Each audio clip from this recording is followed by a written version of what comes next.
Good evening guys, ako po si Bernard Gabaon. Ako po ay taga-Waigdaya, Canton City, Ilocos Sur.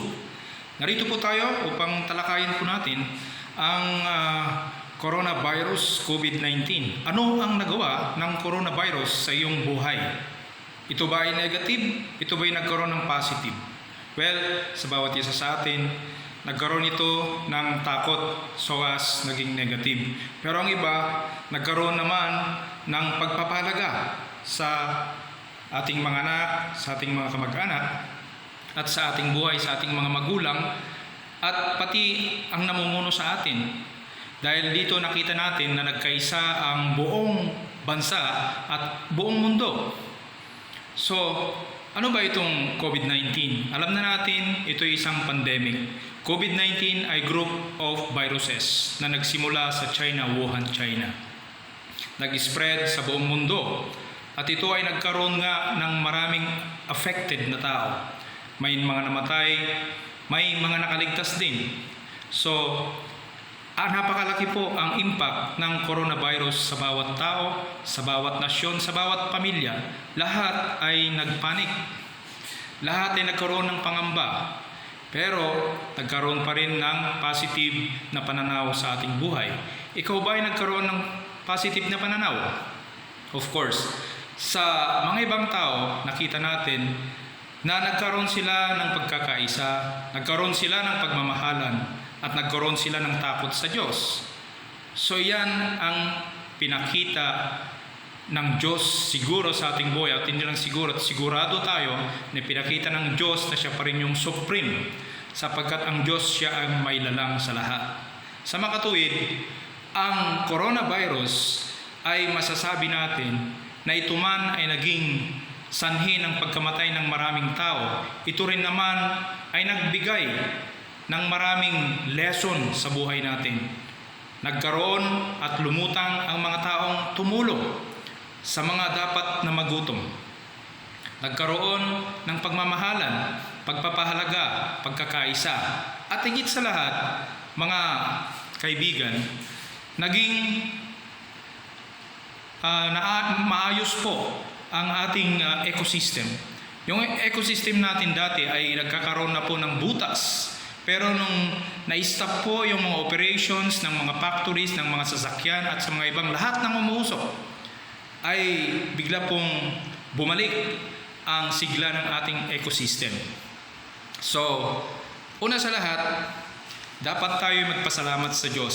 Bagkos ganyan man ang nangyari sa buong mundo, ay nandito pa rin sa ating puso, nandito pa rin sa ating isip, sa ating kaluluwa, na maaari nating tingalain ang Panginoon sapagkat niligtas at nagbigay pa rin po siya ng mga natural na paraan. Marami pong naligtas, maraming nagkaroon ng mga coronavirus na tinamaan, ngunit sa pamamagitan lang ng asin, pamamagitan lang ng papapawis, lemon, mainit na tubig, mga iba pang sangkap, ay gumaling po sila. Although na marami pong mga namatay, pero who knows, siguro yan ang paraan ng Diyos para maligtas yung iba. Talagang ganun siguro ang laan ng Diyos, sapagkat ang Diyos ay siyang may lalang sa lahat. So, ang impact ng coronavirus sa ating buhay ay nagkaroon po tayo ng strong faith to the Lord. Nagkaroon po ng matinding pananampalataya sa Diyos. Na-appreciate nila ang Diyos sa panahong yon.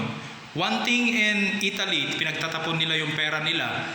Tapos, then one thing, according to the news, ay kumanta sila ng patungkol sa Panginoon. Yung mga Christian songs ang kanilang kinanta. So, ang pandemic na ito ay nagkaroon ng pagkagising sa bawat mananampalataya sa Panginoong Jesus, sa Panginoong Diyos Ama at ang Espiritu Santo. Yan po ang naibigay ng coronavirus sa atin. Higit sa lahat, nagkaroon din po tayo ng mga inventor. May mga inventor na lumabas, na nagsaliksik, nagsumikap upang makagawa ng mga vaccine, mga gamot. Lumabas po yan. At ang mga taong nagbuwis ng kanilang buhay ay napakarami. Dito natin nakita na instead na hindi na sila lalabas Pero lumabas pa rin sila sapagkat gusto nilang i-save ang buhay ng mga tao. Maraming doktor, maraming nurses, marami pang iba na pumanaw dahil sa pagsagip ng buhay ng mga kapwa nating tao. Sa Pilipinas na lang ay napakarami pong pumanaw ng mga doktors, mga bata, at talagang nakita mo yung kanilang puso. Sino ba naman ang may gusto na alam mong tatamaan ka, alam mong kukunin ka ng Diyos, alam mong mamamatay ka kapag ginawa mo yan? Di ba? Sa buhay ng tao, minsan nagkakaroon sana yung instinct, pero nagtulak pa rin ang espiritu ng Diyos. Sana sa usaping ito, sana wag nang sumapit pa yung second wave na sinasabi nila. Sapagkat yung second wave ay siya pong napakahirap. Napakahirap pong ang second wave ng ating coronavirus. So dapat lang po na mag-ingat ang bawat isa. Una sa lahat, sa puso natin, nagpapakababa ang bawat tao. Nagkaroon po tayo ng lesson na dapat tayong magdisiplina. Social distancing, mask, hand washing, disiplina sa sarili. Kung hindi importanteng bibilin ay sa bahay lamang. Lahat po yan ay naibigay po ng COVID. So kung titignan natin, hindi lang po naman sa negative side ang COVID, kundi titignan natin ang positive side. Maraming nawalan ng trabaho, pero ang mga nagkatrabaho ay mas lalong pinahalagahan ang kanilang mga trabaho. Mas lalong taimtim ang pagkakaroon ng pananampalataya ng mga tao. Nagkaroon sila ng pananampalataya sa Diyos at ibinigay ng buo ang kanilang buhay. Nagkaroon ng pagtulong-tulungan, lalo na sa Pilipinas. Lalo na ang ginawa ng ating mga politiko, ang mga tao, mga pilantropo, kagaya ni FLM, Francis Leo Marcos po, siya po'y tumulong, siya po'y sikat na sikat sa Pilipinas, sapagkat ang kanyang ginawa ay talagang maganda po, talagang bukal sa loob at bigay siya ng Diyos sa ating bansang Pilipinas. Kaya, ang mga nagawa po ng COVID-19 ay napakaganda po bilang aral sa bawat isang Pilipino.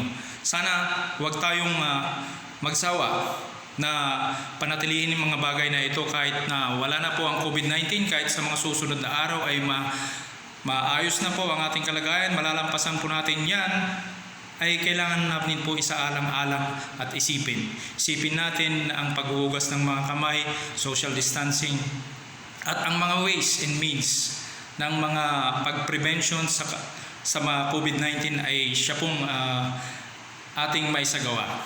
Sa bawat isa ay kailangan po natin una manalangin sa Diyos, manatili sa ating disiplina, pahalagahan ang ating buhay, ang ating pamilya at kapwa-tao sapagkat napakahalaga po ang ating buhay.